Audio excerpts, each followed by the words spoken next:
جسے ہم نعمتیں سمجھتے ہیں ان میں سے کوئی شے نعمت نہیں ہے جب تک کہ نعمت ہدایت ساتھ نہ ہو۔ آپ کو اللہ نے دولت دی، نعمت نہیں ہے۔ اگر ہدایت نہیں ہے آپ کو عیاشی میں اور طرح طرح کی غلط حرکتوں کے اندر مبتلا کرے گی، اسراف اور تبذیر کے راستے دکھائے گی۔ تو یہ دولت نعمت تو نہ ہوئی، زحمت ہوئی، رحمت تو نہ ہوئی۔ اگر اللہ نے آپ کو صحت دی ہے اور ہدایت نہیں دی ہے،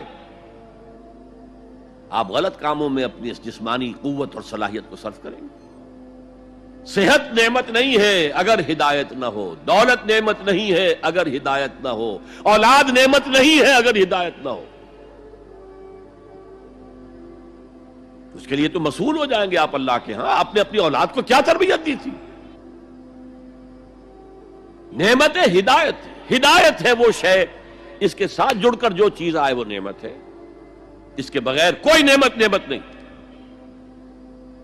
اور الہدا قرآن حکیم ہے، تو عظیم ترین نعمت قرآن ہے،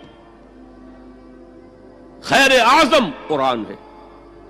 میں ابھی آپ کو وہ حدیث سنا چکا ہوں، هو حبل اللہ المتین وهو الذکر الحکیم وهو الصراط المستقیم، جس کے آخری الفاظ جو ہیں وہ بہت ہی فصاحت اور بلاغت اور اس میں جو جوش اور جذبہ ہے، واقعتاً یہ حدیث جو ہے یہ اپنی فصاحت اور بلاغت کے اعتبار سے قرآن مجید کے بہت قریب پہنچ جاتی ہے۔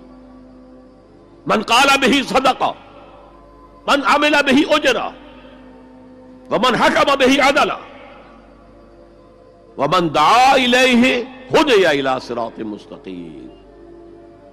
جو اس قرآن کی بنیاد پر کوئی بات کہے اس نے سچ کہا، جو اس قرآن کے پر عمل کرے اس کا اجر محفوظ ہے، جو اس قرآن کی روح سے کوئی فیصلہ کرے اس نے عدل کیا، اور جو اس قرآن کی طرف بلائے کسی اور کو ہدایت ہو نہ ہو اس کی ہدایت تو ہو گئی، انشورڈ۔